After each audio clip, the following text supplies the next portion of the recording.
Alright, what's up with it, y'all? Um, Today we are reacting to the shady business of Jay-Z.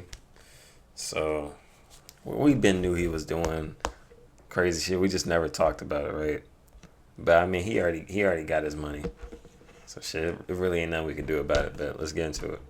They say to become a billionaire, you gotta screw over a lot of people. Kinda like how Marcus stole Facebook, how William Gates, the sociopath, stole a bunch of Apple's ideas. Y'all all know Elon be wildin'. And none other than the Jigga Man, who today we're gonna use as an example. Now, this is no shade to Jay-Z, he's just a perfect example because when he was coming up, he said he was a hustler. To be a billionaire, you gotta hustle, scam, bamboozle, and a lot of street hustling kinda connects to business. Now, Jay-Z had a problem, because remember, I just said to be a billionaire, you gotta screw over a lot of people. Some can see that as, this guy's a jerk. But Jay-Z is the face of his business. Like he says, I'm a business, man. If you don't know how your commas work, he's basically saying he's a business. Now, if you are the business, your stocks can go up and down depending on you.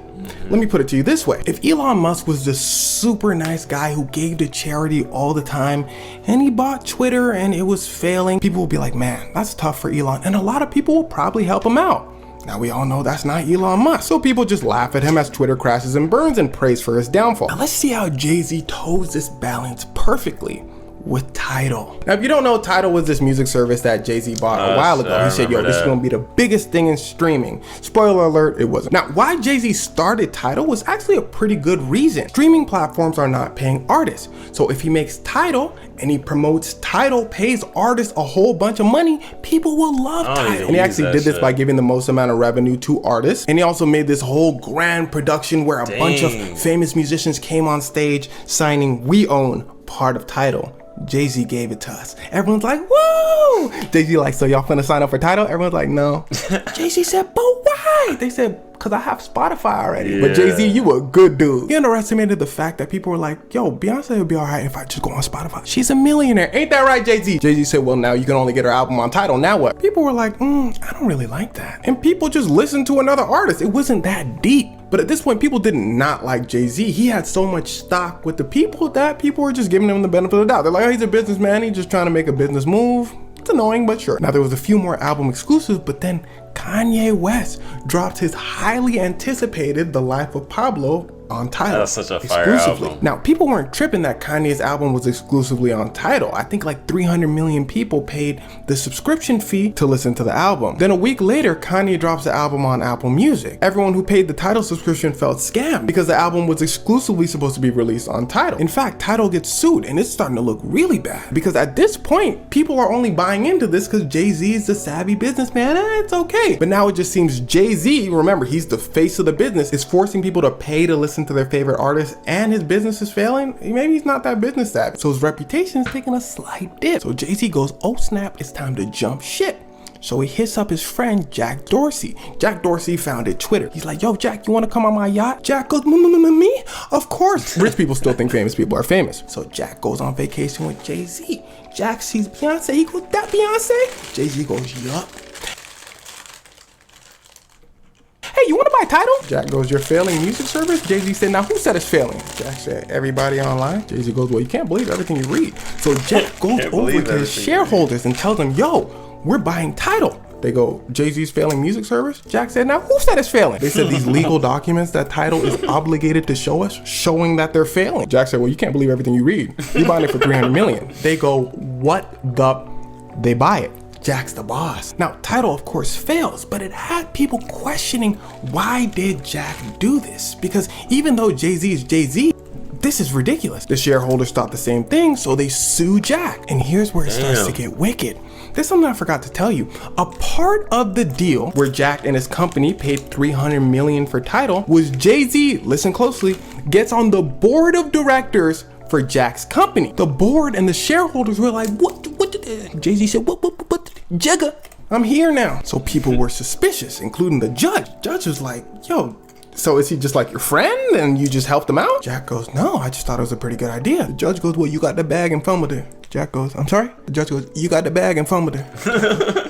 Okay, I won't fumble the bag next time. My fault, judge. Judge goes, great, free to go. The shareholders were like, hey, yo. But in the judge's words, it's not criminal to make a bad business decision. In fact, I think the judge said a terrible business decision. The judge was like, this transaction was done in bad faith, but it didn't break the law. And now it's time for our story break with today's sponsor, Aura. Aura is able to monitor your data across billions of data points to alert you if you're at risk of identity. For around like 11.5 million customers and to compromise. I'm talking full names, addresses, photos, and personal data. Now 300 million story. So who got screwed here? First things first, Jay-Z made it out, got $300 million, and I believe this was what pushed him to $1 billion. The shareholders screwed because they lost a bunch of money. But Jack is where it gets kind of interesting. People either think Jack got screwed or he was in on this with Jay-Z all along, meaning Jay-Z and Jack screwed over the businessman. You keeping up so far? So basically, Jack pays some of that $300 million to Jay-Z, which he can totally afford. Jack hangs out with Jay-Z, they swap ideas, they become friends, and continue to work together when it comes to making a bunch of money in the future. Win-win for both of them.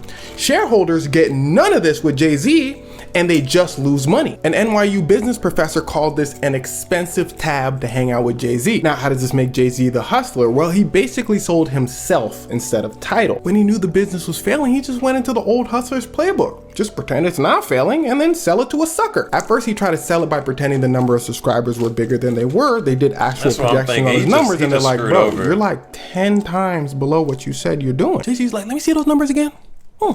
Companies were like, oh no. Jay-Z was like, but I'm Jay-Z though. Again, in comes Jack Dorsey. Jay-Z either hustles Jack or Jay and Jack hustle the shareholders. Anyway, Jay-Z's actually not a stranger to these business tactics, pretending a product is good when it's He's done this with his alcohol company, his other alcohol company, his clothing brand, pretty much a lot of things he has his hand in business for. Now, this isn't a bad thing. In fact, it's basically what a majority of commercials are. It's why companies hire celebrities to like use their stuff, except Jay-Z is both the company and the celebrity. Now, let's take things a step further and talk about how Jay-Z first came into the rap game. He actually used this exact same strategy to become famous. Pretending something's amazing, it's actually worth nothing, but getting big companies to buy into it. And that something was his record label, Rockefeller Records. Now, I made this part of the video another day and I'm too lazy to film it over, so here you go. Now, Jay-Z's no stranger to this business strategy. In fact, he did this when he first started coming up as a rapper. As Jay-Z says, he's a hustler from the streets. When he learned that you can hustle legally, he said, oh snap. So he went to record labels and said, yo, I'm about to be the biggest thing. They said, who are you? He said, like I was saying, I'm Jay-Z. I'm about to be, they said, you can go. Jay-Z said, y'all ain't even listen to my album yet. And the funny thing is, Jay-Z had a legendary album on his hands, but nobody was trying to hear it. They said, we good, Jazzy. He said, first of all, my name is Jay-Z. Second of all, y'all gonna see. So Jay-Z had a problem. Nobody was trying to sign him. So Jay-Z does what he knows best, hustles. He gets his two friends, Dame Dash and Biggs Burke, and they create their own independent record label called Rockefeller Records. They didn't have no money really. At least not enough to go on crazy tours or have like a whole album release, but they did have some cash from selling. So what do? They spend it on clothes, jewelry, cars, all that. Now from the outside looking in, it looks financially irresponsible. But they did this for a reason. Remember the strategy, make the business look good and people buy into it. Well, the business in this case is the record label they started. They was walking in the clubs, spending money, all that. People was like, who them? Somebody would slide in, be like, that's Jay-Z and them from Rockefeller Records. They'd be like, who are you? Don't worry about that. Jay-Z, y'all ain't heard of Jay-Z? They'd be like, nah, should I have? Dude would slide out and be like, y'all missing out. They paid the DJ to call their name. That's Jay-Z and them from Rockefeller Records. And they were looking like a big deal. And plus, remember, the album and the music was really good. In reality, they're selling the music out the trunk of their car. So the music starts getting out there. Record labels are like, yo, who is this Jay-Z from Rockefeller Records? Jay-Z. Jay-Z like, huh? They said, you want to sign to our record label? No. Jay-Z be like, no, I'm already signed to Rockefeller Records. Record labels are like, well, we usually give artists 5% of their own music. What if we give you 10? Record labels are a scam too, one of the legal scams. Jay-Z said 50-50. Record labels said 50 what? Jay-Z would be like, okay, fine. They'd be like, wait. Universal eventually signs with a 50-50 deal with Rockefeller Records, which was insane at the time, especially because he only did this by pretending he was bigger than he was. Now, a lot of times in scams, people will pretend they're bigger than they are and the other party will get nothing. Like what Jay-Z did in the whole Tidal thing. Jay-Z got 300 million, Jack Dorsey got sued. But in this case, even though Jay-Z finessed a 50-50 deal, his music was actually really good. So Universal gets a big payout because of it. This gives him a lot of credibility, which later allowed him to snake one of his friends that I told you about earlier, Dame Dash. Now, saying that he snaked him is debatable. Dame Dash was kind of a loose cannon and he was making Jay-Z look really bad, but that's a story for another day. Actually, I touched on that story. I'll probably put the video somewhere camera. Now, at the end of the day, as the business people say, it's just business. I would turn up if I got hustled like this, but I guess that's why I'm not a businessman. It takes a certain mind to be able to screw people over and just be okay with it. For the majority of us, they would probably just wring us dry. And all a judge would probably say is, like the judge said to Jack's shareholders, you got licked. What Jack and Jay-Z did to y'all was certainly in bad faith. But don't hate the player, hate the game. Anyway, let me end this video by saying I appreciate every single one of y'all that be subscribing. If you're not subscribing, then subscribe right now. And keep an eye out for live content on Twitch. I'm gonna make that a place where we can just like hang out and like talk and blah, blah, blah, blah, blah. Anyway, peace. Right now. That's alright though. I mean, it's unfortunate. Damn, why is it so long?